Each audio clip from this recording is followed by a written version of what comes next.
हरे Krishna Bhagavad Gita chapter 5 श्लोक 19 श्री भगवान उवाच इहैव तैर्जितः सर्गो येषां साम्ये स्थितं मनः निर्दोषं हि समं ब्रह्म तस्माद् ब्रह्मणि ते स्थितः। इस श्लोक में श्री कृष्ण भगवान कह रहे हैं कि जिनके मन एक तत्व तथा समता में स्थित है उनके जन्म तथा मृत्यु के बंधनों को उन्होंने जन्म तथा मृत्यु के बंधनों को पहले ही जीत लिया है।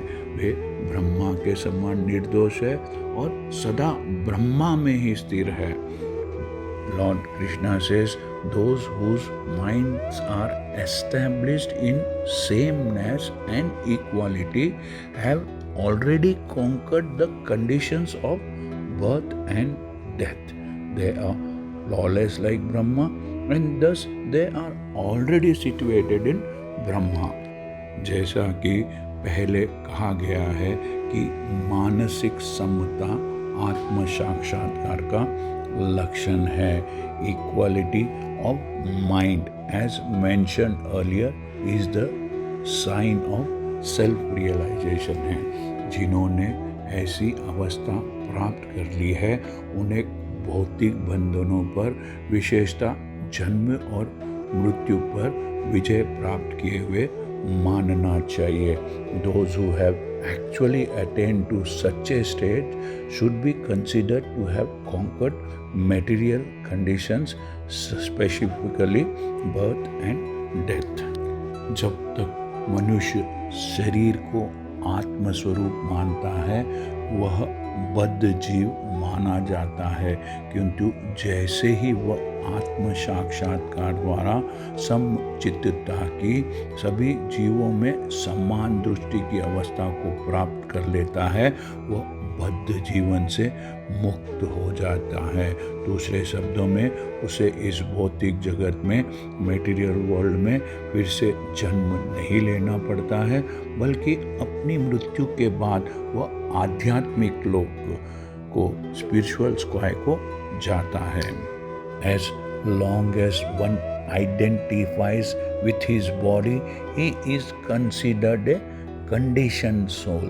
But as soon as he is elevated to the stage of equality through realization of soul, he is liberated from conditional life. In other words, he is no longer subject to take birth in the material world, but can enter into the spiritual sky after his death.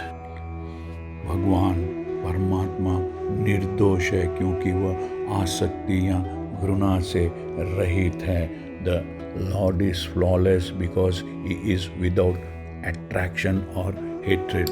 इसी प्रकार जब जीव आसक्ति या घृणा से रहित होता है वह भी निर्दोष बन जाता है और वैकुंठ जाने का अधिकारी बन जाता है। ऐसे व्यक्तियों को पहले से ही स्वतंत्र मानना चाहिए। ऐसे व्यक्ति के लक्षण आने वाले श्लोकों में बताए गए हैं। Similarly, when a living entity is without attraction or hatred, he also becomes flawless and eligible to enter into the spiritual sky. Such a persons are to be considered already liberated and their symptoms are described in the coming verses. हरे कृष्णा। यदि आपको यह channel पसंद आया है तो subscribe दबाकर subscribe कीजिए और इस चैनल को लाइक कीजिए। Thank you. हरे कृष्णा।